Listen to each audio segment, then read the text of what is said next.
Salve, salve, fã da velocidade! Seja muito bem-vindo, seja muito bem-vinda. No ar mais um Pelas Pistas, o seu podcast, o mais veloz da internet brasileira. No ritmo da velocidade, tivemos nesse fim de semana provas da Fórmula 1, da Fórmula 2, Fórmula 3, Indy andando em dose dupla no oval de Iowa. Muita ação, muitas histórias. Já pode deixar aquele like no vídeo, se inscreva no nosso canal. Se estiver nos acompanhando em plataformas de áudio, já pode também deixar a classificação 5 estrelas. E vamos para mais uma semana. Estamos aqui hoje com a nossa formação titular, estamos aqui.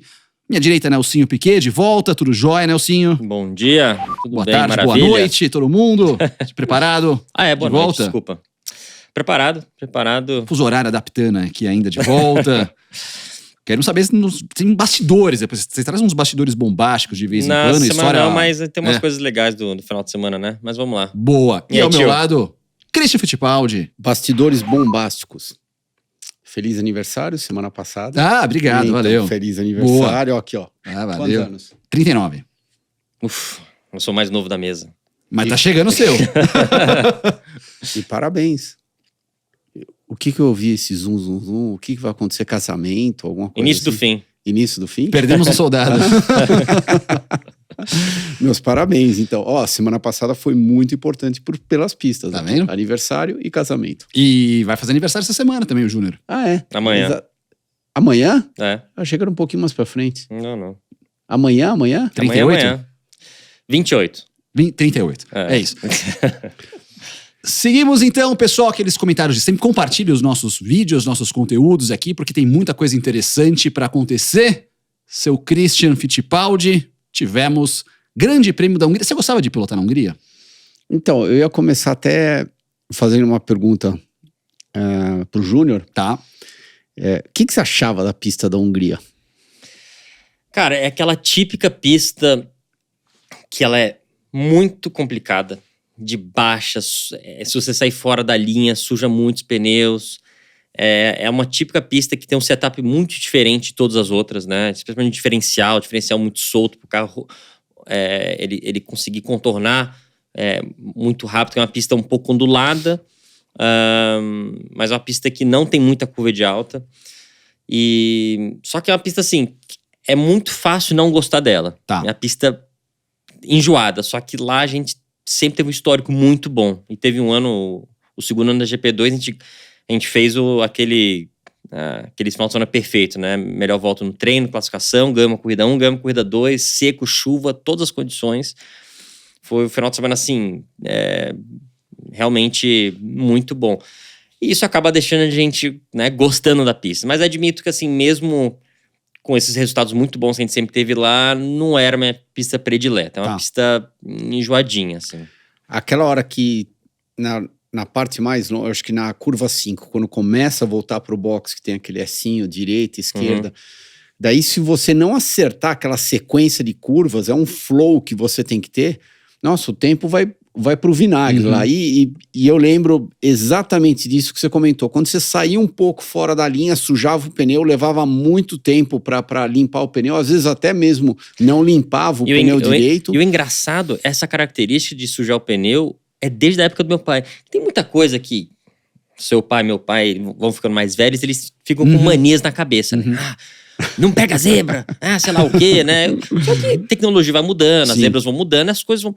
Só que uma das coisas que naquela época ele me falou, que realmente até hoje faz todo sentido, você saiu da linha, suja o pneu e demora pelo menos meia volta pra limpar o pneu. Você perde tipo 1 segundo e pouco, 1 a 2 segundos. Depende, obviamente, da condição do pneu e tudo mais. E aí, na época dele era assim, e hoje em dia ainda é assim, você vê muita sujeira em volta fora da linha de traçado, né?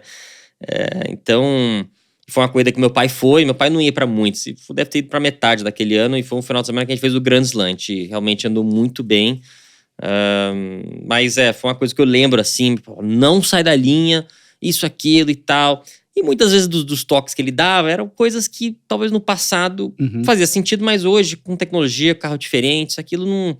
Né? Tipo, zebra é uma coisa que hoje em dia você pode cata a zebra, corta a pista, isso, aquilo, você economiza tempo, né? Naquela época, talvez você pegasse muita zebra, entortava o kart, ou não era, o carro não tinha a suspensão e amortecedores bons suficientes para Pra conseguir pegar a zebra daquele. Hoje em dia já é diferente. E a zebra era diferente quando ele correu, que era uma zebra mais. Exatamente, era uma calçada praticamente, exato. né? Então ele tinha essa mania de me falar pra mim, pô, eu catava a zebra nos karts.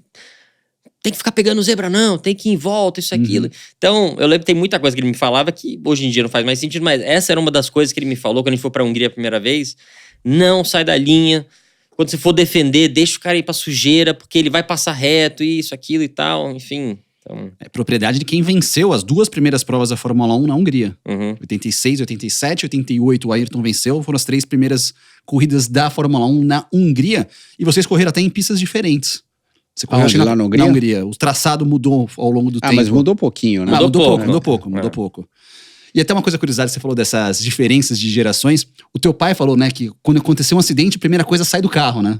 Exatamente. E teve um vídeo que eu vi esses dias, que era relembrando uma prova da Indy, em que o cara tava comentando a prova, tipo um react, e aí você sofreu um acidente ou rodou no meio da pista, e você sai rápido do carro. E o cara comentou, tipo, eu não sei porque ele saiu tão rápido do carro. Quase que eu comentei ali, eu sei por quê.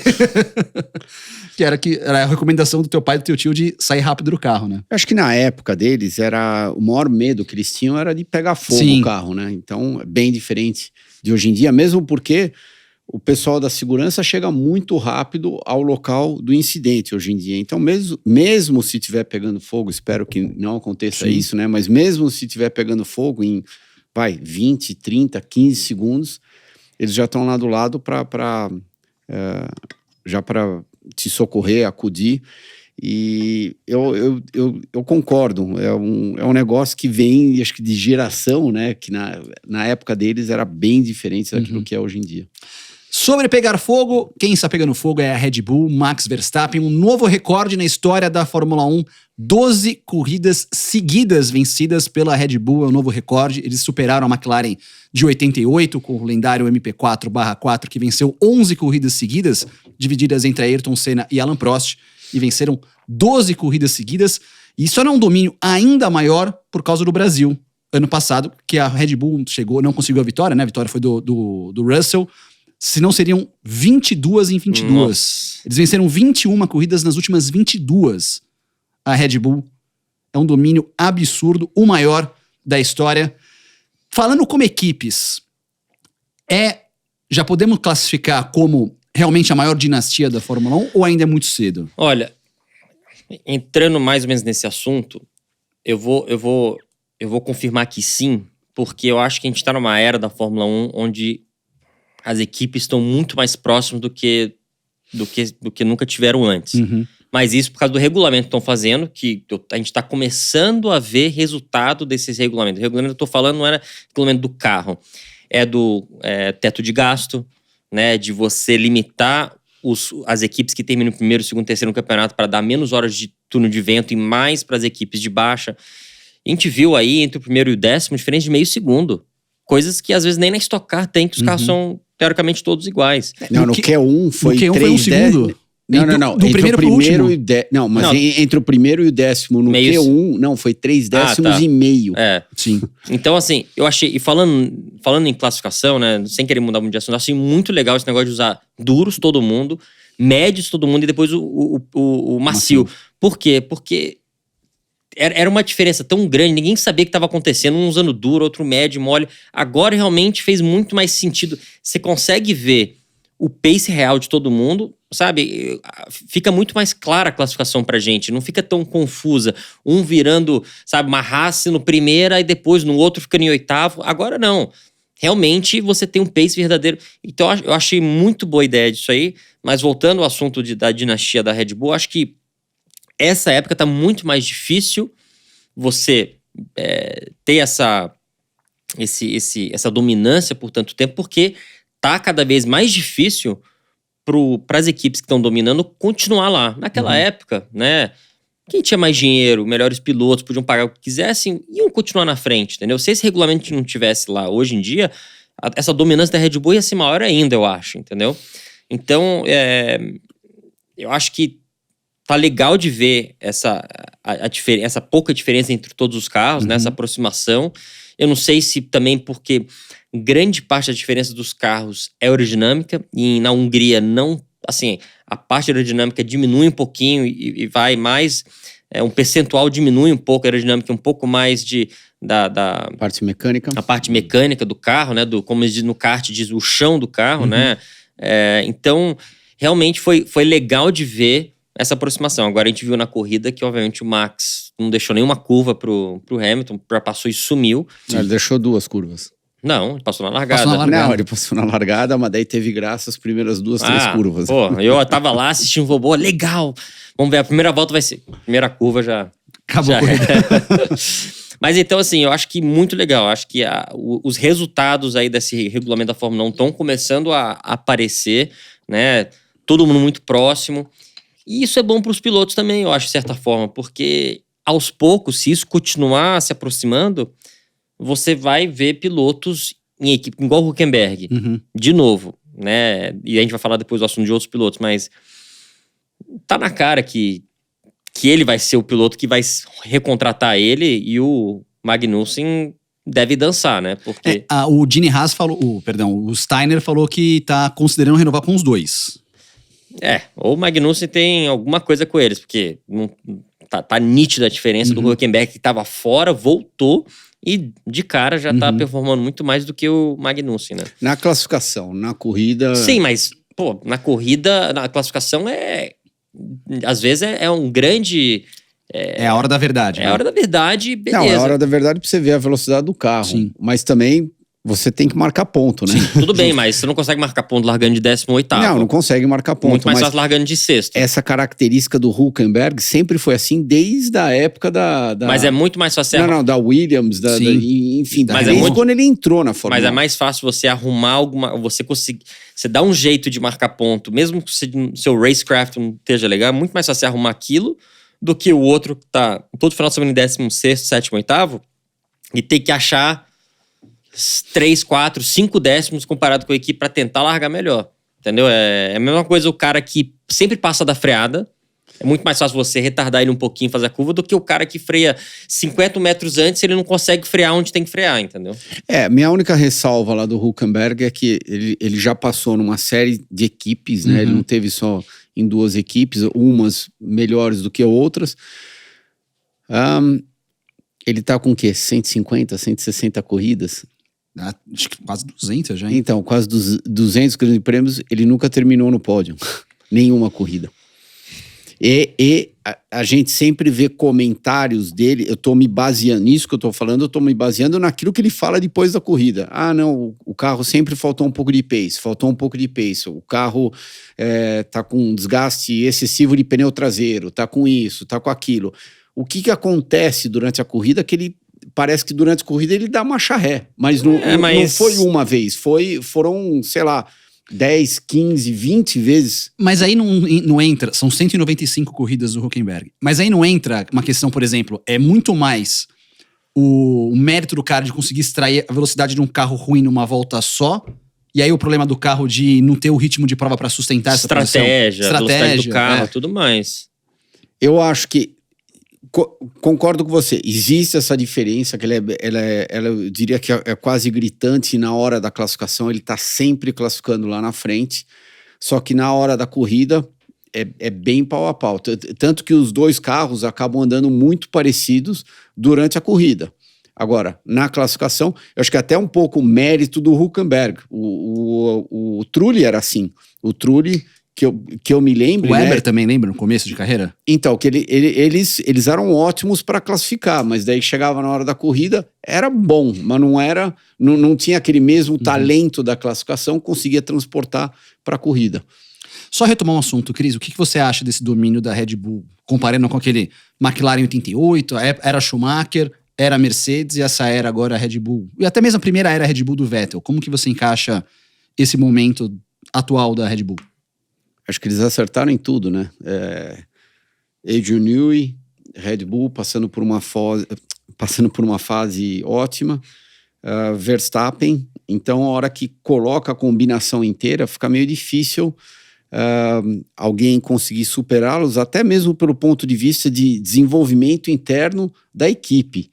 E se a gente voltar um pouco atrás, o histórico da Red Bull, tudo bem, ela teve uma ascensão forte no começo, daí o Vettel dominou aqueles anos, daí ela meio que deu uma estabilizada, talvez até desceu um pouquinho, daí depois teve a segunda ascensão, e se eu tivesse que categorizar, acho que hoje em dia eles estão mais fortes do que na época do Vettel. Tá. Eu vejo uma Red Bull mais forte como um grupo hoje em dia, não que estivesse fraco na época do Vettel, mas se eu tivesse que escolher, eu preferia estar vivendo essa época do que a época do Vettel. Tá, inclusive você em casa pode já dar seu comentário, seu like no vídeo aqui, deixar também exatamente esse comparativo de eras da Fórmula 1. Eu sei que comparar eras não é fácil, mas é bacana a gente poder saber onde se encaixa essa dinastia atual da Red Bull, que vai chegando ao 3º título de pilotos. A era do Vettel foram 4 títulos consecutivos com o Vettel, a McLaren foram 3 títulos naquela época, Senna, né? Foram 2 do Ayrton. Não, foram só 2 anos, né? Porque o de Senna e Prost foram 2 anos só que eles competiram na McLaren. Mas o Ayrton foram 4 títulos consecutivos, né? Porque foi 88 o Ayrton, 89 o Prost, 90 e 91 o Senna. Se a gente pegar essa era McLaren, né? Foram 4 anos consecutivos. E na era Mercedes, foram quantos anos? Mercedes foi de 2014 a 2020. Foram 7. Então 7 foram não. 7 anos, né? Então. Foram 6 títulos do Lewis e o do Nico Rosberg. Também foi uma época... Uma era bem forte. E a do Schumacher foram 5 anos. Eu acho que 2000 a 2004. Em todo momento na Fórmula 1 sempre vai acontecer uma era. Agora, de repente, a gente tá passando... De repente não, a gente tá passando pela era Red Bull. Como a gente acabou de comentar, teve a era Mercedes, que foram 6, 7 anos. Teve a era McLaren, a era isso. A única que não teve... não... Minto. Eu ia falar. Qual? Estamos sempre esperando para a era Ferrari, né? Já teve, né? Então já teve a era Ferrari. Mas parece que ela não tem com tanta facilidade que nem as outras. Né? Ou tem muito mais pressão, que isso é óbvio, né? Tem muito mais pressão em cima da Ferrari do que qualquer outra equipe, né? Sobre a corrida, o Nelsinho falou uma coisa interessante, né? Tava aquela ansiedade ali depois da pole do Lewis Hamilton para ver o que ia acontecer. O Lewis largou mal, só não largou, acho que pior do que o Guan Yu Zhou da Alfa Romeo, que não largou, depois bateu ali, fez um strike na largada. Mas como vocês viram aquele começo de prova em que eu achei que o Piastri fez um primeiro stint muito legal, saindo de 4º para 1º? Não, o Piastri, pra mim, tá cada final de semana provando que ele é um piloto que vai ficar na Fórmula 1. É um piloto que vai chegar no nível do Lando, do Max, do Leclerc. Com certeza tá no radar de muita gente. Tô bem impressionado com ele. E... Não, ele... Só no final que ele ficou bem distante do Lando. Não sei exatamente por quê. Mas ele tá fazendo um trabalho muito bom. Ele, pra quem ficou um ano parado, e entrar e já ficar na cola do Lando, né? Depois de algumas corridas, realmente... E ter só um ano de Fórmula 3 e um ano de Fórmula 2... Ele realmente ele é diferenciado. A gente até comentava no café ontem, antes da Indy, né? Será que a McLaren que a McLaren fez uma estratégia diferente ali com o Piastri, né? Porque geralmente você para no pit stop, o teu primeiro piloto tá na frente e depois para o segundo. Eu já sei que você vai pensar. Eles inverteram isso. Eu acho que eles não estavam nem esperando que o Lando fosse passar pelo Piastri. Será? Eu acho que o Lando, a hora que ele saiu do box, o outlap dele foi fenomenal. Foi muito forte. Então, eu acho que esse diferencial acabou sendo muito maior do que aquilo que eles estavam imaginando. Por isso que houve aquela inversão. Mas no meu modo de ver, e tendo a ver com o que o Júnior acabou de falar, eu acho que foi uma inversão que acabou sendo uma inversão natural, porque foi claro que o Piastri não tinha o mesmo ritmo do Lando no segundo e no terceiro stint. O Piastri estava forte no primeiro stint, o Lando estava sempre 2, 3 carros atrás dele, mas daí no stint 2 e no stint 3, o Lando acabou abrindo com uma certa facilidade do Piastri. Eu sinceramente enxerguei desse jeito, mas eu acho que a McLaren fez tudo aquilo lá, mas eles não fizeram de propósito. Sem querer, acabou funcionando para eles. O que o André Stella comentou é que eles eles cobriram o carro que estava correndo mais riscos naquele momento, que era o Norris em relação ao Hamilton. Que eles tentaram proteger o Norris em relação ao Hamilton, mas aí acabou dando certo a estratégia. E eu acho que acabou sendo bom, porque se não acontece isso, eu acho que eles perderiam o segundo lugar. segundo lugar que ficou com o Norris, o terceiro com o Pérez. Eu acho que talvez pudessem perder o segundo lugar da prova. Não, pode ser. De repente teria dado uma dobradinha da Red Bull e o Lando teria terminado em terceiro.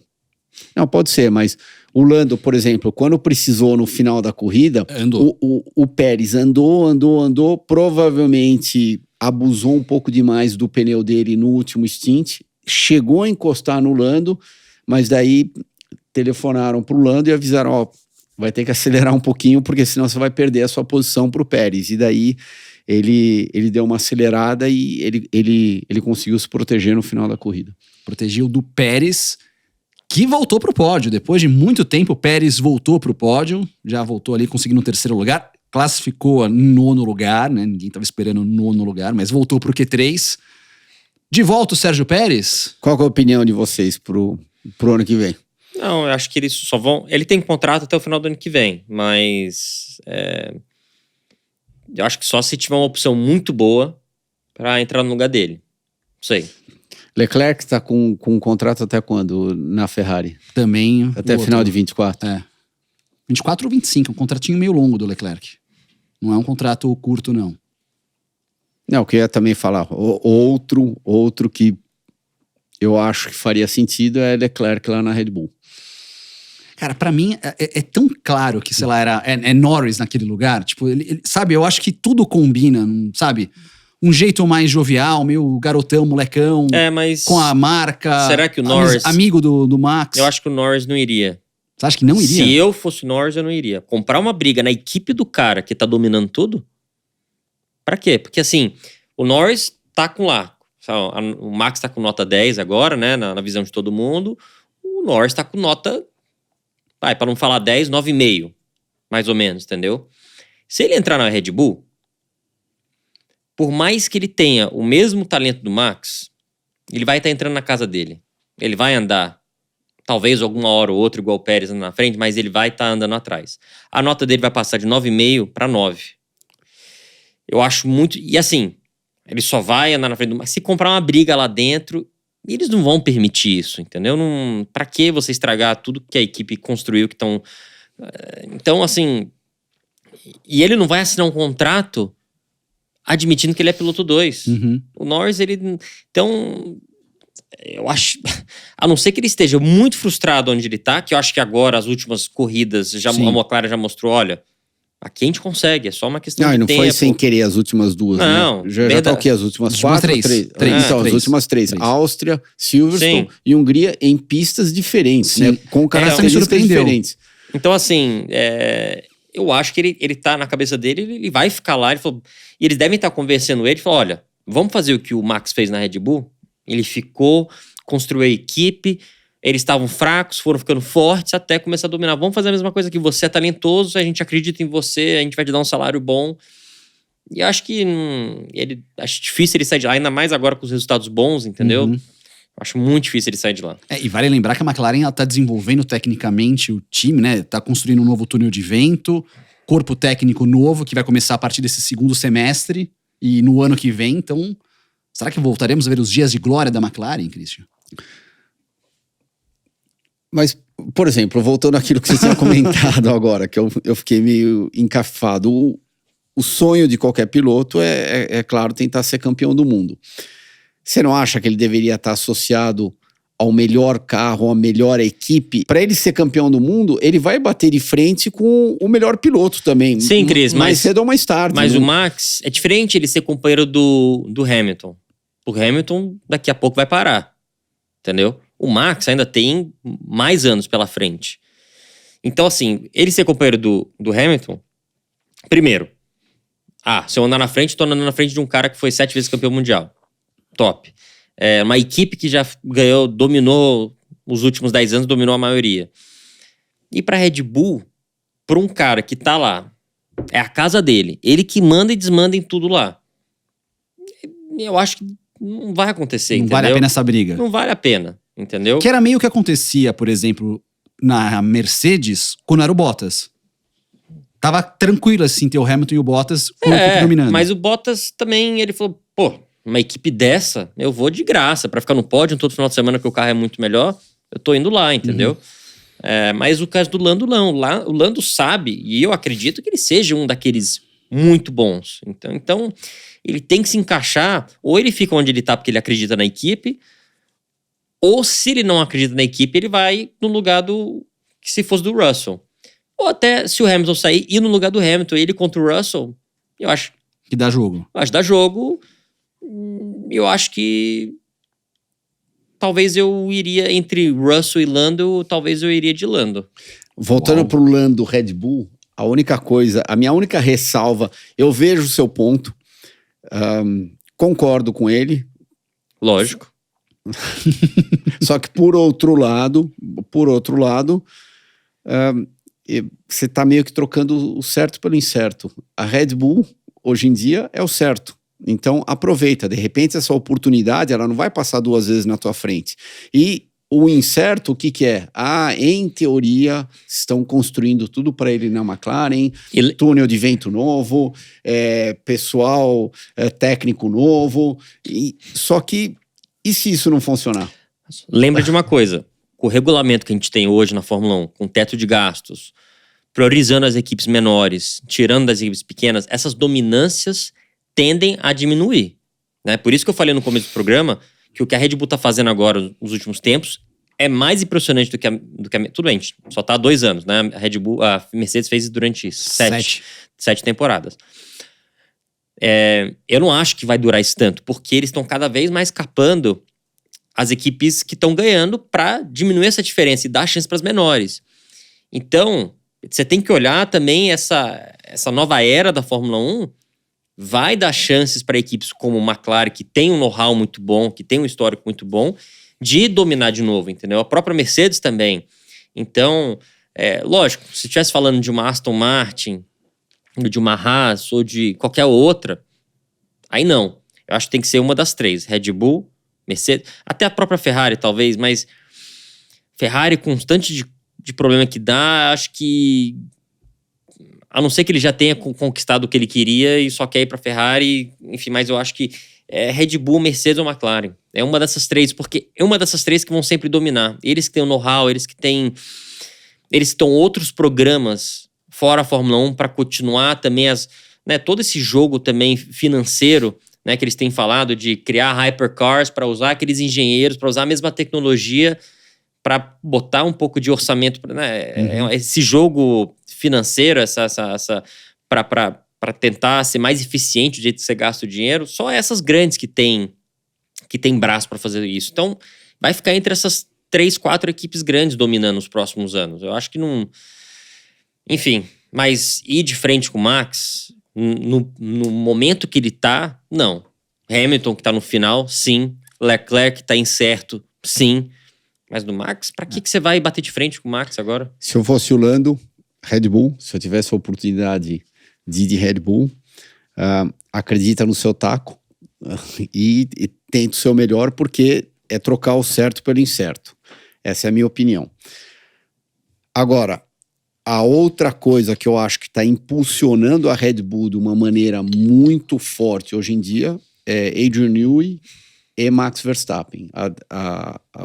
Esse entrosamento entre os dois. E o que me chama a atenção do Newey é que ele conseguiu fazer carros competitivos, eficientes e rápidos em eras diferentes da Fórmula 1. Então, ele vem se desenvolvendo. E isso é muito impressionante. Ao contrário de vários outros projetistas, diretores técnicos, que eles aparecem durante 3, 4 anos, fazem um carro revolucionário e daí Eu discordo. Aí eu discordo de você. Eu acho que tá muito mais em coincidência agora, nessa nova era dele tá lá, o carro tá andando bem, e muito mais...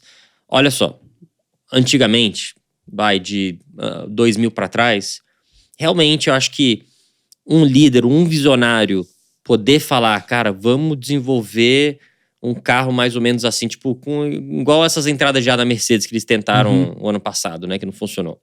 Então, daquela época lá. Hoje em dia, você tem 300 engenheiros lá dentro. Não é um cara que vai falar, vamos tomar essa direção com um carro mais ou menos assim assado, não, cara. Tem tanto engenheiro que depende de um trabalho tão conjunto, sabe? Eu acho que é muito mais um administrador de tudo isso e conseguir fazer isso funcionar junto. É mais ou menos isso que eu quero dizer. Do que um desenhista. Hoje em dia, ele é o administrador. Não, ok. Vai ver, a gente tá falando a mesma coisa de maneiras diferentes. Então, ele que vai lá e contrata... A pessoa certa, do aerodinâmica... Exatamente, o grupo da Ferrari. certo. Isso, ele põe um grupo certo. Por quê? Porque ele tem a visão que ele fala, ó, aquele cara vai funcionar perfeito para desenvolver isso. O outro cara vai funcionar de uma maneira melhor ainda para desenvolver aquilo. Ou seja, para conseguir montar o grupo, para levar esse grupo para frente. Eu enxergo desse jeito. Também concordo com você, não é só mais ele sozinho. Antigamente era o cara que desenhava o carro e pronto, acabou. Mas eu ainda vejo o Adrian Newey como o cara da Red Bull. E o que me chama a atenção dele é aquilo que eu tinha acabado de comentar alguns minutos atrás. Como ele conseguiu se desenvolver durante essas épocas diferentes da Fórmula 1 é bem impressionante. Porque ele fez carros da McLaren, multicampeã, fez Williams ser campeã, McLaren ser campeã, Red Bull ser campeã, então realmente são décadas que esse cara, tanto que é o maior vencedor da história da Fórmula 1. E depois, aquele carro lá da Leighton House também, que ele fez, aquele carro quando andava em pista lisa, rápida, Ricardo, era extremamente eficiente aquele carro e naquela época eles tinham muito menos dinheiro que uma McLaren, que uma Ferrari. Eu não vou falar que eles não tinham orçamento. Tinham dinheiro, mas era muito menos que uma McLaren e uma Ferrari. E ele...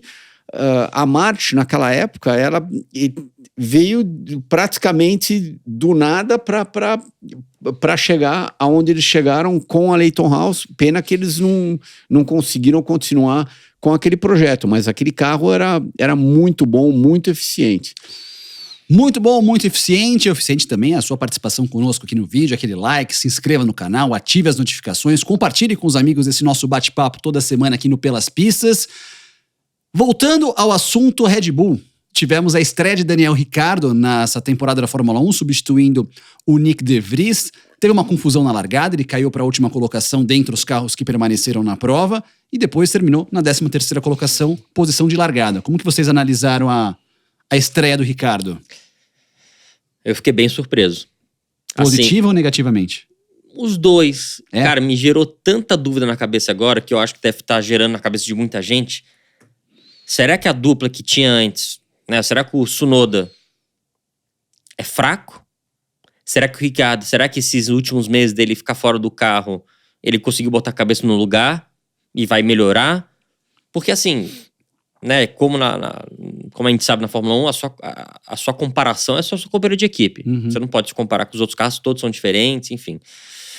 Agora... Ele classificou na frente do Tsunoda, terminou na frente dele na corrida. Tudo bem, o Tsunoda teve um pit stop ruim, eu acho que foi, né? Sim. Mas o ritmo de corrida dele era forte. Então. Comparado com o Tsunoda. No primeiro stint, não. Ok. Que eu tava até vendo na cronometragem, ele tava tomando uma distanciazinha do Sargent. Mas o segundo e o terceiro, que até foi surpreendente, né? Que eles fizeram uma parada curta. O Ricciardo ficou mais de 40 voltas com o pneu médio. Esse terceiro foi muito bom. Foi isso que me surpreendeu. O quanto que ele fez o pneu médio dele sobreviver. Ele chegou a andar o quê? 43 voltas? 43 voltas. Então, 43 voltas no pneu médio e sendo competitivo, ia abrindo do Hülkenberg no final da corrida. Sim. Então, minha dúvida aqui é o seguinte. Ele melhorou? O Tsunoda não é tão bom? O que é? O que se você tivesse que apostar, o que é um dos dois? É o Tsunoda que não é bom quanto àquela versão piorada do Ricciardo que a gente sabe que ele perdeu performance durante os últimos anos dele, as últimas corridas? Ou será que ele melhorou, ele tá mais próximo do que ele era na época Red Bull? E, cara, é uma dúvida, eu não sei, porque realmente eu tinha certeza absoluta que ele ia andar atrás. Não, assim, porque o Tsunoda tá lá há 3 anos, quase vai completar 3 anos. Ricciardo tá fora há uns 6 meses sem pilotar. 10 corridas. 10 corridas. Terminou o último ano dele muito fraco, tomando média de meio segundo. A diferença dele e do Lando era gritante. Que é claro que o Piastri não tá tomando essa Não, e o referência. Piastri já chegou andando muito mais próximo. Sem a experiência que o Ricardo tinha na Exatamente. Fórmula 1. Então, assim, o que aconteceu? O Daniel voltou, ele precisava desse tempo para dar uma resetada? Ou realmente a dupla de pilotos, até hoje, né, Tsunoda e De Vries, e o ano passado que era Gasly, não são lá essas coisas? Não, tudo bem, que o Gasly tava andando muito na frente do Tsunoda, beleza.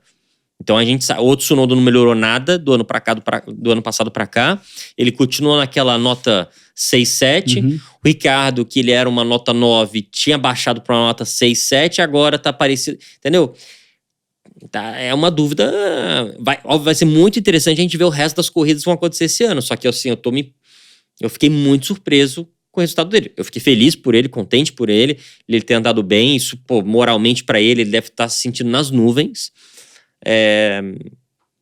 E isso é bom pra ele, porque se ele continuar andando desse pace pra um pouquinho melhor que seja o Tsunoda, ele garante aquela vaga pro ano que vem. Tsunoda... E eu achava que a carreira dele tinha terminado. Eu também tinha achado. Tsunoda melhorou desde quando ele entrou na Fórmula 1, melhorou. Agora deu aquela melhorada gigantesca que, nossa, esse é o piloto do futuro. Eu achei que não. Eu achei que ele melhorou de acordo com a hora de voo dele na Fórmula 1, que naturalmente qualquer piloto que vai adquirindo mais experiência na Fórmula 1 vai melhorando um pouquinho, mas ele não fez grandes corridas, ele não fez grandes performances onde realmente ia chamar a atenção de todo mundo. O Ricardo está entrando numa situação que, se ele for bem, ele vai salvar a carreira dele na Fórmula 1. Sim. Por outro lado, se ele não for bem, se ele andar pior que o japonês, ele vai estar enterrando a carreira dele na Fórmula 1. Daí é para ele game over. O Vitor Martins, ontem, conversando com ele antes da transmissão, ele até me chamou a atenção de uma outra coisa, né? Que eu tinha esquecido. Um vai matar o outro.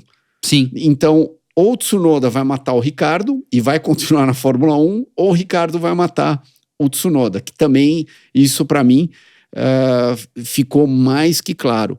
Eu particularmente, gosto do Ricardo, acho que tudo que ele fez no passado não some, de repente, do dia para noite. Você não desaprende a guiar. Então, de repente, esse tempo que ele ficou fora deu uma resetada na cabeça dele e ele tem garra suficiente, ele tem experiência suficiente para colocar tudo em prática e para continuar, ou para começar a andar de novo como ele andava na época da Red Bull, que uma das maiores besteiras que eu acho que ele fez, é claro que é muito fácil a gente falar do lado de fora, né? Foi ele ter saído da Red Bull. Ele deveria ter continuado na Red Bull e deveria ter tentado enfrentar o Max da melhor maneira possível.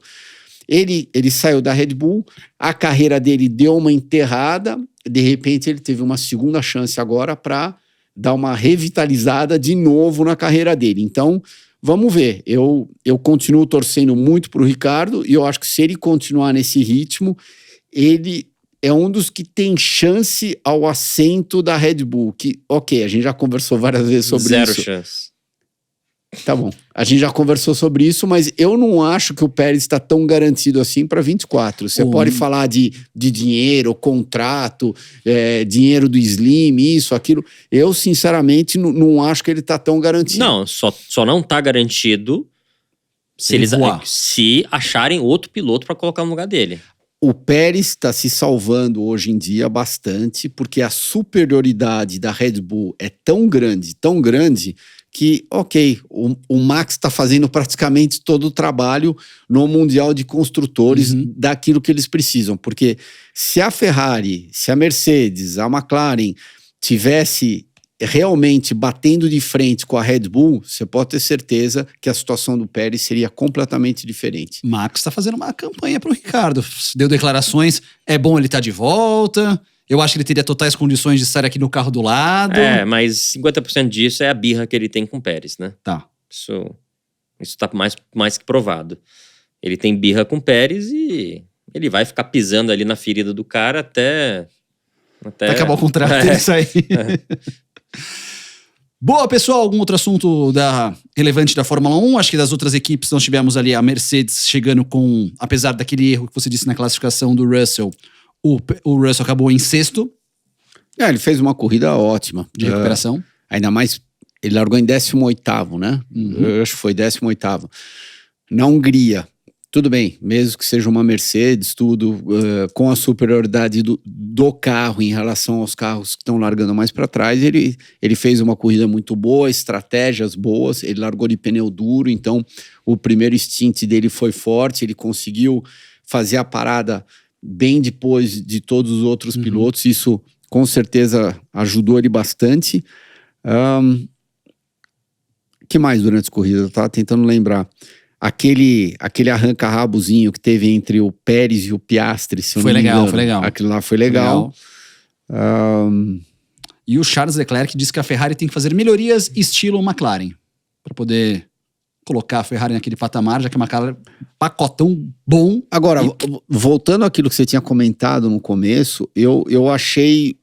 O que eu achei interessante hoje em dia, com esse regulamento novo, com tudo que estão tentando fazer, eu acho que você consegue fazer essas melhorias para fazer uma diferença grande. Tipo, Não, porque os carros estão muito mais próximos. Exatamente. Tipo, a Aston Martin no final do ano passado para esse ano, agora eles estão caindo para trás um pouquinho, então eles precisam... Não, caíram bem. Então, caíram bem, mas eles precisam dar uma reacendida de novo. E no caso da McLaren, o Lando, no começo do ano, ele estava brigando para entrar no Q2. O Piastri estava com uma certa constância ficando de fora do Q2. Então, eles melhoraram muito. E isso eu acho que é legal para a Fórmula 1 de uma era moderna hoje em dia, porque antigamente, quando você construía um carro que não era aquilo que você estava esperando, você ia para a primeira, segunda, terceira corrida, e se não tinha resultado, você sabia que o teu ano inteiro já tinha ido para o vinagre. Hoje em dia é bem diferente, porque deu para ver uma reação da McLaren, como a gente viu. Que Isso é tudo por causa do regulamento, que os carros estão muito mais próximos, muito mais isso que parecidos. eu tô querendo dizer, que é legal isso daí hoje em dia, porque te dá uma... Você não sabe quem vai ser o segundo Te dá carro uma outra chance. da próxima prova. Sim. Você não sabe quem vai ser o segundo carro. Isso é muito legal. A Fórmula 1 nunca teve isso em sei lá quanto tempo. E só não é melhor porque realmente esse domínio Red Bull Max é fora da curva. Não, até se não tivesse isso, ia ser igual NASCAR. Isso é. A gente não tira a Red Bull da Ia ser igual jogada, a a gente Indy. não sabe quem vai ganhar a próxima corrida. A gente nunca teve isso da Fórmula 1. Espetacular, fã de esportes, fã da velocidade, tá curtindo o nosso bate-papo, aquele likezinho no vídeo. Vamos aproveitar aqui que estamos encerrando o assunto Fórmula 1, próxima etapa da Fórmula 1, já no próximo fim de semana, Grande Prêmio da Bélgica. A gente aproveita, enquanto a Fórmula 1 não tira as férias, a gente faz o nosso momento pit stop. Momento pit stop de hoje, vamos aproveitar e pegar uma sugestão que muita gente colocou nos comentários de vídeo sobre preparação física dos pilotos. Aproveitar e comparar com o Nelsinho e com o Christian, como que era a preparação física dos dois pilotos, como ainda é até a preparação física, mais no caso do Nelsinho. Eu sei que o Christian de vez em quando vai ali pra academia também, que ele comentou outro dia, mas quero saber como que era a preparação física de vocês, principalmente na época de Fórmula 1. Olha, vou dizer que eu não sou a pessoa que mais adora academia, mas ainda mais morando na Inglaterra, fazer esportes, eu prefiro fazer coisas outdoor, né? Poder correr no sol, poder fazer alguma coisa. E na Inglaterra, os meus primeiros anos de profissionais, né? Fórmula 3, Fórmula 2, o único lugar que dava pra fazer é basicamente na academia, né? Porque ir lá fora pra tomar chuva e passar frio, eu não tava muito afim. Então era chato. Eu tive uma época de fazer bastante remo, né, que é um esporte aeróbico também, pega quase o corpo inteiro. Mas eu não era tanto fã. Eu acho que no carro, né, acho que a gente já conversou sobre isso algumas vezes, a sua capacidade mental afeta muito o corpo, né? Eu sempre falo isso para pilotos jovens que quando começam a andar isso, aquilo, o cara que fica muito estressado e concentrado demais, isso, aquilo, ele absorve muita energia do corpo, entendeu? O cara que segura o volante com muita força, que assim, é a mesma coisa, é difícil falar, pegar o jiu-jitsu como exemplo, quem luta vai saber, né? Mas quem não luta não vai entender, mas assim, o cara que luta jiu-jitsu, que sabe todas as manobras, sabe como se mexer e como colocar e como fazer ele praticamente não usa força, porque ele sabe se posicionar, sabe colocar, sabe... O cara que não sabe, ele faz 10 vezes mais força porque ele não sabe se posicionar, não sabe o que fazer. E no carro, de certa forma, é muito parecido. Quando você tem muito controle, está muito tranquilo, pilotando com mais confiança, com mais tranquilidade, você cansa muito menos. Não tô usando isso como... Tô falando assim que eu sempre pilotei com muita naturalidade, muita calma, entendeu? Então, eu já tive companheiros de equipe que eram triatletas, que corriam 20K por dia, isso, aquilo, e terminava a corrida, parecia que um caminhão tinha passado por cima dele, entendeu? E eu, que ia pra academia naquela época normal, fazia 1, 2 horas de academia por dia, mas não me matava, não fazia o básico, entendeu? Um pouco de aeróbico, um pouquinho de musculação, só pra manter. O outro cara não, o outro cara era atleta, já tive companheiros atletas, dentro do carro ele se acabava, né? Outro conhecido amigo nosso, por exemplo, que às vezes, de vez em quando eu pego ele, o Tony. Eu acho que o Tony é um cara, o problema é o piloto mais bem preparado, né? Que faz triatlo, isso, aquilo. Só que eu já vi ele saindo do carro algumas vezes, bem... O Casagrande é outro cara que se prepara pra caramba, isso, aquilo. O cara parece um marombeiro e sai do carro, né, parecendo que se desse mais uma volta. Então, assim, eu acho que essas preparações vai muito de cada um faz o que quer. Eu acho que o importante é você, fora da pista, você botar o corpo pra suar, cansar, batimento, musculação e tudo.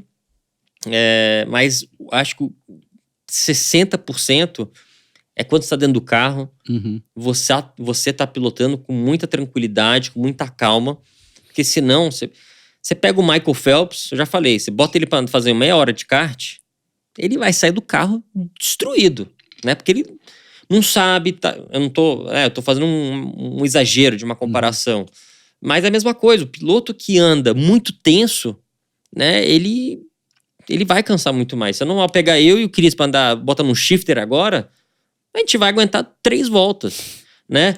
Mas se a gente ficar treinando 1, 2, 3, 4 meses, não é porque a gente vai ficar mais preparado. Lógico, vai melhorar um pouco de alguns condicionamentos, alguns músculos que a gente talvez não use na academia ou no nosso dia a dia, mas só da gente começar a pilotar, já começar a ficar um pouco mais tudo automático, isso aí vai ser mais da metade da preparação e do cansaço que a gente vai deixar né, depois de alguns treinos, vai ser aquele costume de saber exatamente o que fazer no kart.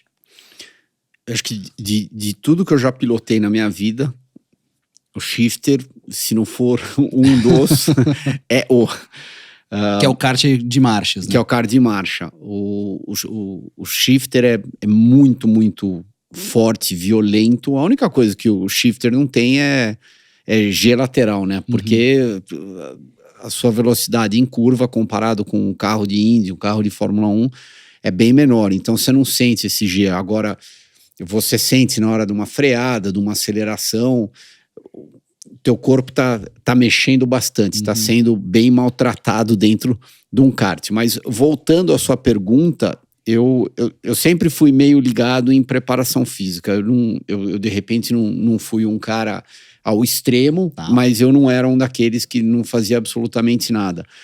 É claro que a preparação te ajuda, mas é aquilo que o Júnior tinha comentado. Eu acho que ajuda mais na parte mental. Se você sabe que você está tranquilo com você mesmo e você está bem preparado, eu acho que o mental te ajuda muito e você vai acabar entrando no carro antes de uma corrida com uma certa áurea positiva, eu diria.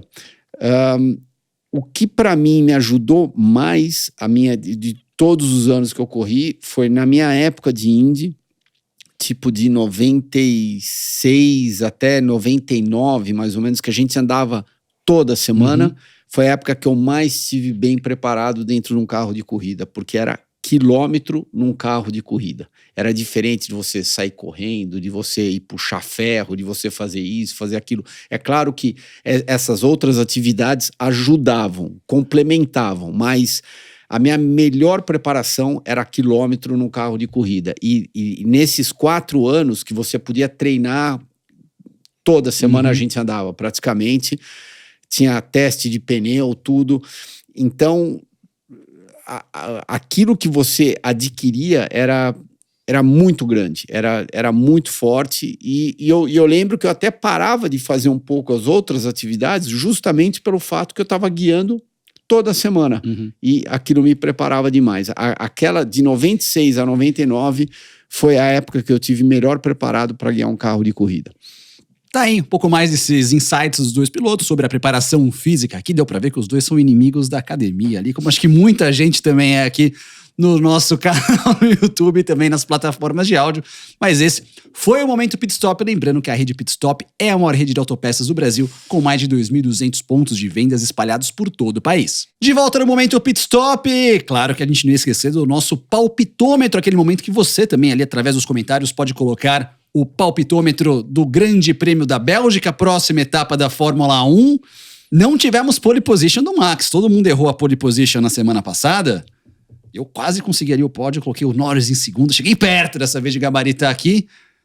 Bélgica. E Você vale fazer... Você tinha colocado quem em terceiro? Alonso. Alonso terceiro. Passei longe do Alonso. Passei muito longe do Alonso. Quase que não somei ponto com o Alonso nessa prova. Mas e aí? Vale a pergunta agora. Pole, vitória, segunda e terceira. Max. Pole Max. Max. Pole, vitória Max. Ó. Tá difícil agora aqui. Hamilton. Ó. E Lando. E Lando. Então, pole e vitória Max. Hamilton e Norris. Hamilton e Norris. E Norris. Boa. Qual que é a pista mesmo? Desculpa. Spa. Spa. É, Max. Você demorou pra responder, né? É difícil essa segunda e terceira aí. Eu acho que eu vou botar... Vou Lando de novo e Russell. Eu vou... Vocês não acham que, olhando de fora, parece que quando tá nessa situação um pouco mais confusa da Mercedes, eu acho que o Hamilton consegue extrair mais do carro, mais do que o Russell. Eu acho ele mais completo. Bom, não precisamos entrar em detalhes, né? Afinal de contas... Ela ganhou 7, né? Não é troco de nada que ele é 7 vezes campeão do mundo. É. Mas eu sinto uma vantagem em Hamilton em relação ao Russell. Que o Russell tem a velocidade, isso daí é claro. Isso daí ele já provou, mas... Mas tiveram muitas situações que o Russell mas, extraiu por exemplo, mais leite da pedra do que o... Ano passado, principalmente. É. Não, tudo bem, mas eu não sei. Eu acho que se você olhar uma média desses 2 anos, toda vez que a situação está um pouco mais confusa, parece que... Eu Pra acho mim, que você mudou de opinião ao longo dos anos, hein? Vou pegar pra cá o pedido da molhada lá, que eu acho que você inverteu isso daí, hein? É, porque o último resultado é o... É o... Sempre dá uma mega diferença. É normal, não se preocupa, Cris. Não. Automobilismo é assim, você é tão bom quanto o seu último resultado. Exatamente. Não, eu sei que é assim. É assim, infelizmente, sempre vai ser também. Mas eu não acho, eu não sei. Só foi uma observação. Vai. O meu palpite eu vou de... Cara, eu vou mudar a pole, vou tentar dar aquela... Eu acho que a Mercedes achou uma volta tão boa, mas realmente a pole vai ser o Max, não vou mudar não. A vitória vai ser o Max, o segundo lugar vai ser o Norris e o terceiro vai ser o Pérez. Acho que vai ser um pódio repetido com esse aqui. Vou dar uma chance pro Então, que Chapolin mexicano aqui. Max.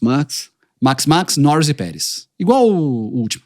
Igual a Hungria. Igual a Hungria. Sem graça. Sem quebrar o troféu dessa vez, eu acho, né? Sem quebrar o troféu dessa vez, que o Norris quebrou o troféu. Vocês já tiveram o troféu quebrado, assim, no pódio?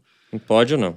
Que às vezes quebra no aeroporto, né? Sei lá, quando chega. Já quebrei no aeroporto essas coisas, mas não no pódio. No pódio, não. Eu tive descendo do pódio. Inclusive, eu fui na casa da minha mãe resgatar esse Troféu quebrado? Esse troféu lá de Elkhart Lake em 99.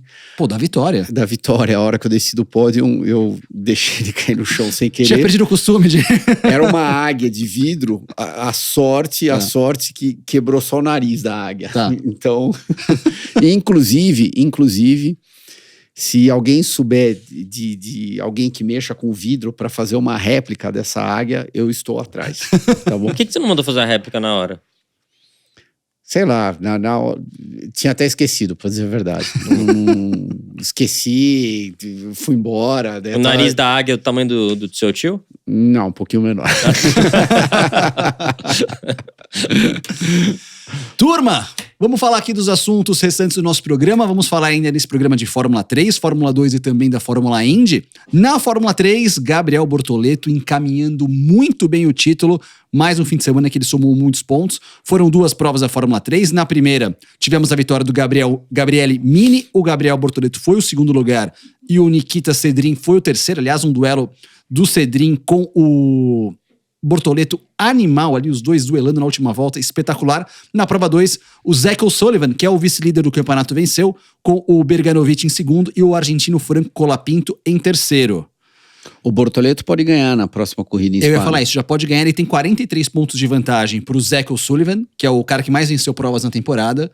Tem 43 pontos. Se ele terminar Spa com 40 pontos de vantagem em relação ao segundo colocado, que tá mudando em todas as provas, ele já é campeão antes de Monza, que é só depois das férias. Faltam quantas etapas? 2 etapas? Spa e Monza. Tá. Para Fórmula 2 faltam mais, mas para Fórmula 3, Spa e Monza. Muito bom. Gabriel Bortoleto, primeiro ano de Fórmula 3, assessoria do Alonso. Inclusive, ele disse que o Alonso ligou para ele depois da segunda vitória dele e disse, automobilismo tem altos e baixos, mas é importante você agora ter a consciência de administrar e sempre procurar somar pontos. E é o que ele fez. Ele não ganhou mais, mas toda a prova pontuando. Não tem o que falar, tá de parabéns, tá fazendo certinho e eu espero muito que ele consiga uma equipe muito boa da Fórmula 2, porque faz diferença, né? Tenho certeza que... Bom, eles... Não, resumindo, eu quero que ele sente num carro bom, porque faz toda a diferença da Fórmula 2. Então, eu espero que eles tomem a decisão certa, que eu não sei qual é, tá? Não tô falando que eu sei, tô falando só que eu espero que seja a decisão certa, porque, faz uma diferença enorme. Se ele sentar na equipe certa e por qualquer motivo ganha no primeiro ano, mas mesmo que não ganhe, ande bem, com certeza a gente já vê aí o futuro piloto de Fórmula 1 brasileiro. Você, Christian, que teve nessa situação? Eu acho que a hora que você chega na boca do gol, bom, os dois estiveram nessa situação, você sabe que se você não estiver ganhando, você tem que estar no máximo em segundo. Se você não estiver entre os 2, talvez 3 primeiros, a situação fica bem complicada para você poder dar aquele último passo para a Fórmula 1. Então, ele ter sido campeão, a gente espera que ele seja campeão de Fórmula 3, ele já vai se colocar numa posição muito forte, e daí é claro que o próximo passo é ele ir para a Fórmula 2 e tentar sentar no melhor carro possível da Fórmula 2 para conseguir repetir na Fórmula 2 o que ele está fazendo na Fórmula 3. Daí eu acho que as portas estarão abertas para a Fórmula 1 com menos dificuldade do que se ele estivesse chegando em segundo, terceiro, quarto, quinto, enfim. Dali para trás, eu acho que nem vai, né? Não, e realmente o que chama atenção é essa precocidade, né? Primeiro ano de Fórmula 3, que a gente sabe que é uma categoria complicada, é muita gente querendo mostrar trabalho, são acho que 33 carros que correm, então é muita gente ali e, você se sobressair é bem interessante mesmo o trabalho que ele tá fazendo. Precisa agora realmente ver qual que é o nível de ajuda que ele tá recebendo do Fernando. Mas se for aquilo que deveria ser, aí eu acho que ele tá muito bem encaminhado. Porque os resultados dele na pista vão meio que de encontro com aquilo que o Fernando vai vender da pessoa dele para as equipes. Então vai falar, o fulano é bom por causa disso, só acompanhar todos os resultados dele lá na pista. E é claro que ninguém melhor que o Alonso para conhecer todo mundo do meio. Eu imagino que devem ter pessoas da Fórmula 1 que adoram ele e devem ter outras que não gostam muito dele, mas o Alonso abre qualquer porta lá dentro. E isso já é uma vantagem muito grande para o piloto da Fórmula 3. Espetacular, Bortoleto, que tá combinando para vir aqui na nossa mesa do Pelas Pistas, então em breve um programa, quem sabe que já com o campeão antecipado da Fórmula 3. Seguindo ainda, lá na Hungria tivemos a Fórmula 2, também mais 2 provas. Na primeira, o Dennis Hauger venceu com o Iwasa em segundo e o Oliver Berman em terceiro. Na segunda, o Jack Doohan venceu com o Frederic Vest, líder do campeonato, em segundo, e o Vitor Martins em terceiro. O Enzo foi 11º na primeira e o 8º na segunda. O Vest é líder do campeonato, uma briga acirrada ali com o Pocher e com o Iwasa. Sobre o Enzo, acho que a situação já para esse ano, em termos de campeonato, Não, cada corrida que passa tá difícil. fica Acabou, vai. Campeonato de Isso. título já era. fica cada vez mais difícil. A gente está a quantas etapas o final? Faltam agora? mais 4. 8 corridas. Isso. Então, 4 etapas, 8 corridas. Fica difícil. Porque não é que os outros vão deixar de marcar pontos. Exato. Ele até pode ter, a gente torça que ele tenha finais de semanas ótimo, que até o final do ano ele possa vencer 1, 2, 3 corridas, mas também os outros estão marcando pontos do mesmo jeito que se ele vencer 1 ou 2 ou 3 corridas, o Vest vai ter, ele vai estar terminando em segundo, terceiro ou quarto e vai estar marcando os seus pontos. Então, eu diria que é quase que trocar de marcha e começar a pensar para o ano que vem. E aí entra aquela conta, né, que a gente fala da dificuldade de você conseguir um assento na Fórmula 1, quanto mais tarde demora o título da Fórmula 2, né? Vai ser a segunda temporada completa, segunda e meia, porque ele participou do final do ano passado. Fica um negócio na posição do Drogovic, né? Que ganhou no terceiro ano e aí não conseguiu uma vaga para esse ano, né? Poderia ter sido, por exemplo, o cara que entrou no lugar do De Vries e não foi. Se não tivesse o Toto por trás, será que o Nick teria tido as 2 chances, tanto na Williams quanto na AlphaTauri? A primeira sim, a segunda acho que não tem nada a ver. A segunda realmente foi porque ele impressionou a corrida de Monza e aí, É isso. basicamente, ele tem aquela vaga. Eu acho que ele sou holandês, o Max estava ajudando um pouquinho. Acho que foi um pouco por causa disso. Não por causa do Toto, até porque Red Bull e Toto são... Não falam a mesma língua. né? Não, tudo bem, mas ele impressionou comparado com quem? Comparado com... Não, Não interessa, mas é aquela comparação, né? É aquela coisa da hora certa na hora, no momento certo. O cara chega do nada, faz um treino com um carro, Tudo bem. corre no outro, marca ponto, pô.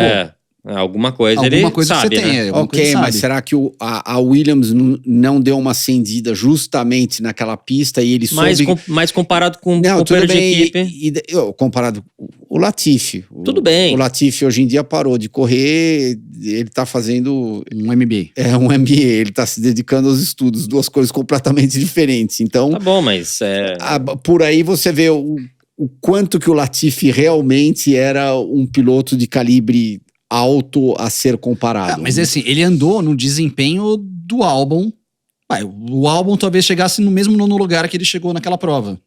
E se a gente fala assim, o Albon fez um resultado bacana, foi o mesmo resultado bacana. É mais impressionante um estreante fazer um nono lugar do que o Albon, que a gente sabe que é um cara bom, fazer o mesmo nono lugar. Eu ainda acho que, assim, eu estaria pensando bem se ele tem orçamento para correr de Fórmula 2 e esse mesmo orçamento pode ir para a Indy, eu pensaria direito antes de fazer um terceiro ano. Porque se você fazer um terceiro ano na Fórmula 2, você precisa vencer. E mesmo que você vença um terceiro ano, nada é garantido na Fórmula 1. Se você puder pegar esse orçamento, que o Enzo é um piloto bom, às vezes não encaixou com o engenheiro dele, com a equipe, enfim, a gente não sabe exatamente. Mas se ele puder pegar esse orçamento e correr de Indy e fazer um futuro lá, alguma coisa mais certa, eu acho que teria que pensar bem nisso, porque ele vai ficar com muito mais pressão ano que vem, se ele voltar para a Fórmula 2, porque ele vai ser, entre aspas, né, obrigado a vencer para ver luz no fim do túnel para conseguir uma vaga na Fórmula 1. E uma coisa que eu acho, isso é achômetro, não é informação, ele faz parte hoje do programa Red Bull, que até ajuda nessa questão de orçamento, não paga tudo, mas ajuda. Talvez ele não permaneça no programa Red Bull no ano que vem, que a gente sabe que é meio limador, assim. Se você não performa tanto, às vezes você já é cortado. Eu acho que não vai ficar, mas enfim, a gente não sabe, né? Mas eu estudaria a opção Indy, que é uma categoria que eu gosto muito. Então, enfim. O que você acha, tiozão? É difícil agora responder exatamente essa pergunta, porque todo mundo tem aquele sonho Fórmula 1, né? Sonho Fórmula 1. E às vezes o sonho Fórmula 1 funciona e tem vezes que o sonho Fórmula 1 não funciona e você tem que saber quando que é o momento certo de você apertar aquele botão vermelho para o sonho Fórmula 1, trocar o foco e falar, ó, agora eu vou me concentrar nisso daí, porque realisticamente não vai rolar. Eu acho que ainda estamos longe de chegar nesse botão. Concordo com você, toda vez que ele entra dentro do carro, ele sabe o que ele está fazendo. Agora, precisa ver se deu liga com o engenheiro dele esse ano, porque o ano passado parece que teve uma sinergia muito melhor numa equipe que, em teoria, era para ser muito pior do que a equipe que ele está hoje em dia. E você vê que, por exemplo, as últimas 2 corridas dele, você pega aquela disputa dele com o Vitor Martins em Silverstone, e você pega a primeira ou segunda volta dele com o Berman, agora lá na Hungria. Sabe, você vê que são disputas ferozes, ele tá posicionando o carro no lugar certo, conseguiu passar os dois em ambos os casos, só que concordo com o Júnior, de repente está faltando alguma coisa para acender, para dar liga. Eu vou ficar em cima do muro nessa. Eu não sei se eu insistiria num terceiro ano ou se eu, de repente, mudaria o foco completamente. Agora eu vou tentar uma Indy, por exemplo. Não sei. Eu não estou lá para poder responder a sua pergunta 100%, para ver tudo que tem de prós e contras de um lado e de outro. Espaço aberto nos comentários para você que nos acompanha aqui no Pelas Pistas, para também debater essa situação, tanto do Bortoleto ali, qual seria uma boa equipe para o Bortoleto entrar na Fórmula 2, o que vocês também fariam no caso do Enzo Fittipaldi. Caso seja opção de ir para a Fórmula Indy, ele vai ter que duelar com um cara chamado Joseph Newgarden, que quando o cara anda no oval, o cara é praticamente imbatível. A Indy correu em Iowa esse fim de semana, 2 provas, 2 vitórias do Joseph Newgarden. Na primeira, no sábado, ele venceu com o Scott McLaughlin em segundo e com o Pato O'Ward em terceiro. No domingo, ele venceu com o Will Power em segundo e com o Alex Palou na terceira colocação, que é outro cara também que tá nessa, vai pra cá, vai pra lá, não sabe pra onde vai o Palou. 6ª vitória em Iowa do Newgarden, 5º oval seguido que ele ganha na Fórmula Indy. Acho que o mais impressionante foi esse 5º oval seguido que ele ganha lá Isso foi surreal. Lá na Indy. Isso daí, sinceramente, é o que está me impressionando mais. Ele está passando por uma fase fantástica nos circuitos ovais. Hoje em dia, ele é disparado o melhor piloto que tem de oval, ponto final. O que eu acho que falta para ele é uma melhoradinha um pouquinho no misto, porque no misto eu não acho que ele está no mesmo nível do Palou. Tá. Como a maioria das provas acabam acontecendo em circuitos mistos, é vantagem Palou em relação ao Newgarden. Agora, de novo, é difícil dizer se teve aquela sinergia perfeita entre carro, piloto e engenheiro do Palou, por isso que está tudo funcionando para ele. E eu colocaria hoje em dia o Newgarden no misto, mais ou menos de olhar de fora, no mesmo nível de um Dixon, que, óbvio, extremamente competitivo, tudo, mas não é o mesmo nível do Palou. E uma coisa interessante, essa sequência de vitórias do Newgarden em oval, é mesmo estilo da Red Bull. Se não fosse uma prova, era uma sequência gigante, porque seriam 7 ovais seguidos que o Newgarden teria vencido na Indy, se não fosse a quebra em Iowa na segunda prova do ano passado, que ele venceu a primeira, o carro quebrou, ele estava liderando com folga a segunda, então ele ia emendar 7 ovais seguidos com vitória, se não fosse esse problema que ele teve em Iowa no ano passado, mas realmente está sobrando ali essa questão. E uma coisa que chamou a atenção, Cris, a gente fala do Palou, o Palou 8º e 3º nas 2 provas. O Palou segue com aquela regularidade dele. Os piores resultados no ano foram 2 8º lugares. Esse terceiro me surpreendeu um pouco. Eu achei que a segunda corrida ele fosse terminar na zona de 6º, 7º, 8º. E, inclusive, no começo da corrida, ele chegou a estar andando em 12º, 13º. Uma volta atrás, né? Então, ele conseguiu dar uma virada na corrida de uma maneira radical, acabou terminando muito bem no pódio E agora a diferença tá o quê? Do Newgarden 80. 80, né? 80 pontos. Ainda é uma diferença muito grande, principalmente considerando que só tem mais um circuito oval. Então eles só vão para St. Louis, onde, de novo, deve ser vantagem Newgarden lá, mas tem muito misto aí no meio do caminho que a Ganassi está muito bem acertada nos circuitos mistos e aquela combinação Galassi, Engenheiro e Palou tá melhor ainda. Tem algum bastidor ali do Palou? Ainda não. Tá naquela última ali. Eu sei que o Helmut Marko já colocou na caderneta ali Alex Palou, mas... Eu gostaria que ele fosse para AlphaTauri. Então, vamos ver. Quem sabe a gente vai ter Palou e Ricardo o ano que vem na AlphaTauri. Ia ser legal. Lembrando que a AlphaTauri no ano que vem vai mudar de nome, vai ficar mais próximo até fisicamente da Red Bull. E já falaram que assim, o máximo de coisa que a gente pode aproveitar na legalidade do regulamento, a gente vai aproveitar no carro. Então, deve ter um salto ano que vem na nova equipe Toro Rosso, AlphaTauri, o nome que vai ter. Então vai ser interessante, seria... Não, vai ser legal. Eu gostaria de ver o Palou lá. Eu acho que ele merece, é jovem, é bom a gente ver uma cara nova, é bom pra Fórmula 1 parar com essa besteira que piloto da Indy não tem automaticamente a vaga da Fórmula 1, entendeu? Eu acho que eles precisam ter piloto que é vencedor da Indy. Acho que ele tem que ter a vaga natural, tem que ter a autorização para poder pilotar um Fórmula 1. Acho que é besteira isso que está acontecendo. São duas categorias muito boas, com um piloto de alto nível. Então, e abre o leque para essa situação, por exemplo, do Enzo. Vai para a Indy, anda bem, ganha, às vezes, quem sabe, volta, entendeu? Então, acho que seria legal a gente ver um pouco mais, né, que já teve no passado, né, com Villeneuve, Zanardi, Montoya. Então, a gente voltar a ver um pouco mais dessa troca de pilotos, Mansell da Europa para os Estados Unidos, enfim. A gente falou dessa sequência de ovais, quando eram 4 corridas seguidas que o Newgarden venceu em oval, o que me chamou a atenção foi que um dos pilotos que conseguiu 4 vitórias seguidas em oval foi o Mansell. Naquele ano que ele correu em 93, de 5 vitórias, 4 foram seguidas em oval. Tanto que ninguém estava esperando que ele fosse tão bem assim nos ovais logo de cara, né? Todo mundo achou que... Qual a equipe que era na época? Nenhuma raça.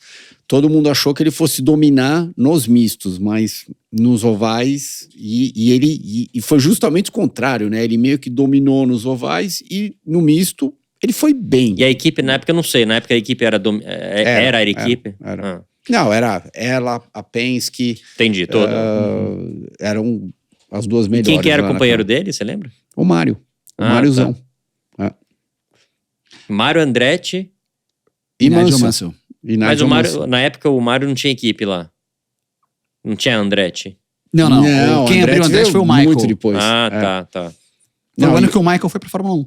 93. Foi o ano que o Michael foi pra Fórmula 1. E o Marião já tava e o Mário já tava muito velho, né? Assim, ou ele tava acompanhando o Mansell? Não, ele vem... A última prova que o Mário venceu foi Phoenix. Não quero falar besteira. Phoenix 93 com 54 anos de idade. Que foi a primeira prova do Mansell em oval que ele bateu no treino e nem correu. Então ele venceu aquela prova com 54 anos de idade. O velho Mário. Perguntar pra você, Christian. Eu acho, né? Eu vou pesquisar aqui certinho. Pesquisa e daí a gente fala no pesquisa agora próximo aqui. Pelas Pistas. Agora? Agora. Enquanto você responde. Não precisa ser páginas amarelas, tem internet hoje em dia. A Barça, né? Mas o Nelsinho comentou sobre algum nome e eu queria perguntar pra você. Você que correu contra um cara que foi... Cal? Briga com ele ou não briga? Vai. Mas quero saber de você, Christian. Você que correu contra e hoje comenta o outro.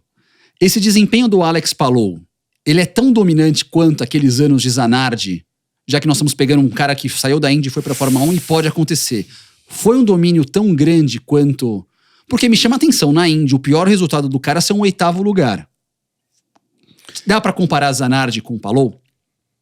É meio que bem parecido. Acho que o Zanardi, além de um enorme talento, ele estava sentado no carro certo, com o motor certo, com o pneu certo, foi tudo perfeito para ele. Mas é um ótimo exemplo que você trouxe isso daí. Eu acho que é bem pau a pau. Mas Eu ainda botaria minhas fichas no Palou, mas é fácil a gente olhar porque o Zanardi, obviamente, não teve a carreira da Fórmula 1 brilhante. Então a gente olha, pô, na Indy ele foi brilhante, mas na Fórmula 1 realmente ele sofreu bastante, né? Então, eu ainda acho que o Palou talvez tenha mais Fórmula 1 tá no lugar certo na hora certa, né? Até aí você pega o caso do Villeneuve. Ele venceu Indianápolis, foi campeão, foi para a Fórmula 1 e foi campeão de Fórmula 1. Sim. E daí tentou uma outra equipe na Fórmula 1, acabou enterrando a carreira dele na Fórmula 1, poderia ter sido muito melhor. Então é muito de momento. É muito de momento e você tá com não só o carro certo, mas as pessoas que te dão confiança, as pessoas que te ajudam tanto dentro e fora das pistas da melhor maneira possível. Eu acho que isso faz uma diferença bem grande. E confirmando, a última vitória do Mário Andretti foi essa de Phoenix mesmo, em 93, que foi a primeira prova do Mansell em circuito oval, e ele acabou tendo o acidente ali, logo de cara, não acabou nem correndo. E ele tava com o quê? 54 anos? Então isso que eu tô pegando aqui, 54 anos ele tinha. Eu acho que é Marião. 53, 54 anos que ele venceu pela última vez o Mário Andretti. Velho Mário, oval ele era...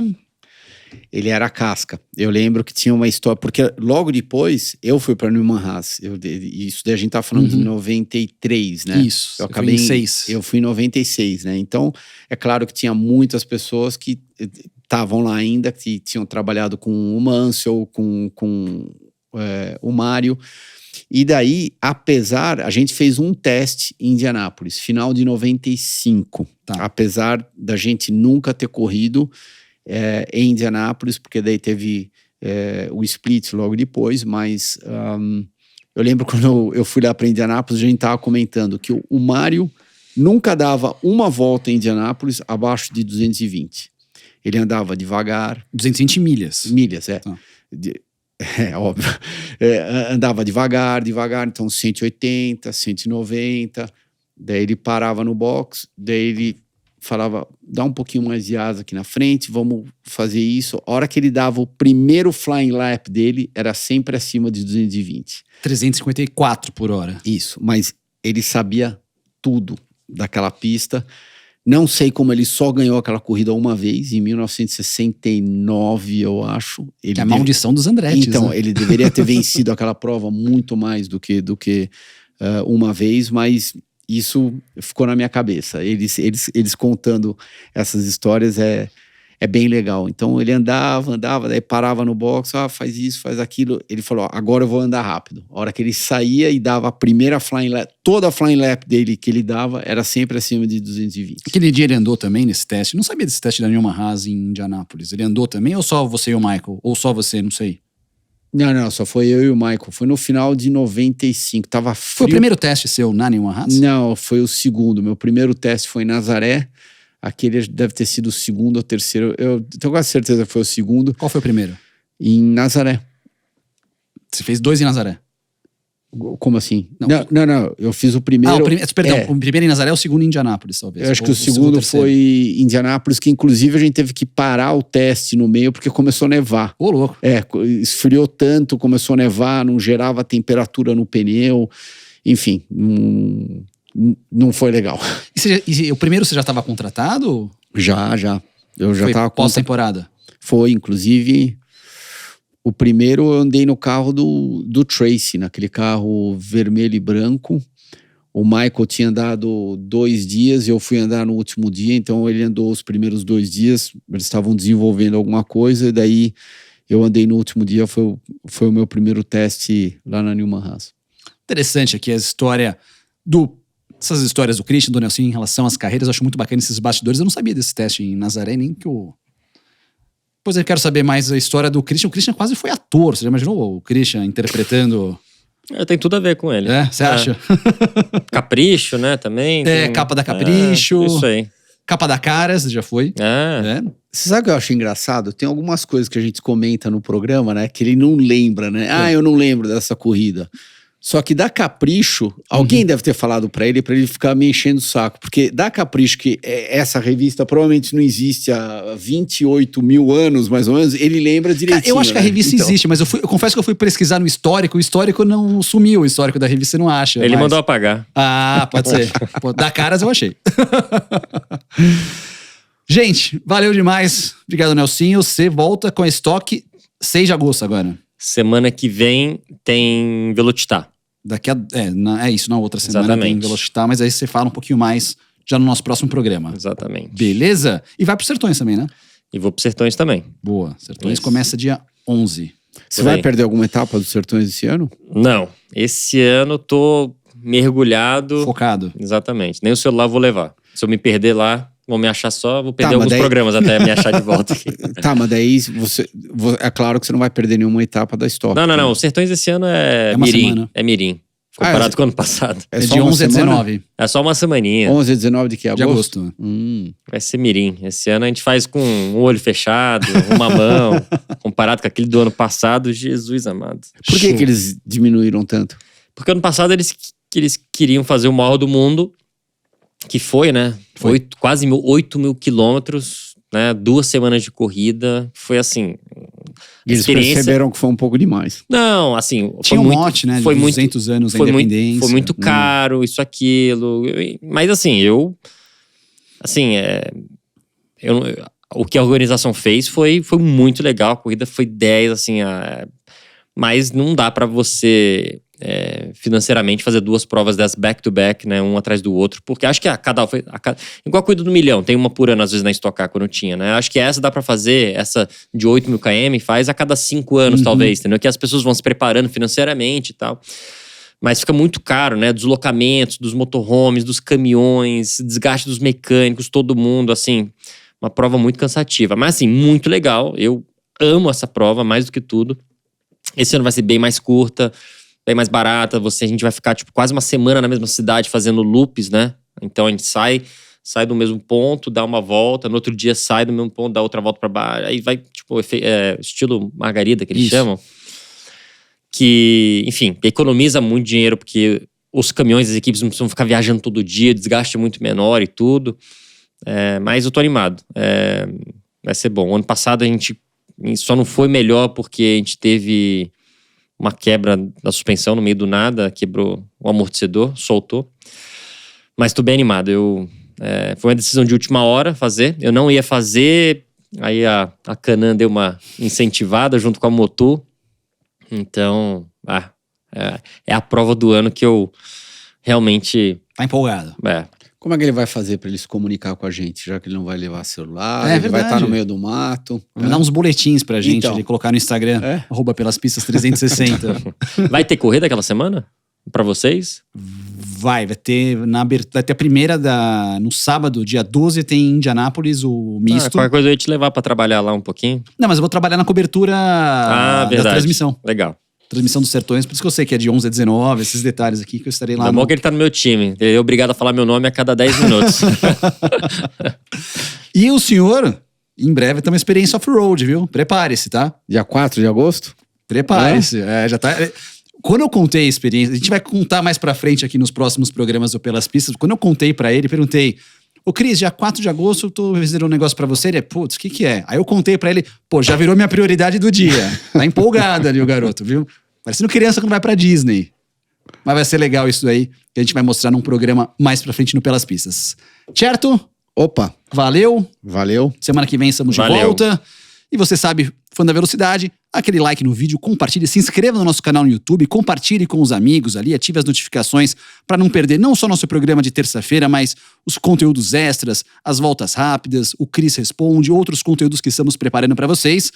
Instagram, @pelaspistas360, TikTok, @pelaspistas e também ali em todas as plataformas de áudio. E semana que vem a gente volta, porque o Pelas Pistas é o podcast mais veloz da internet brasileira.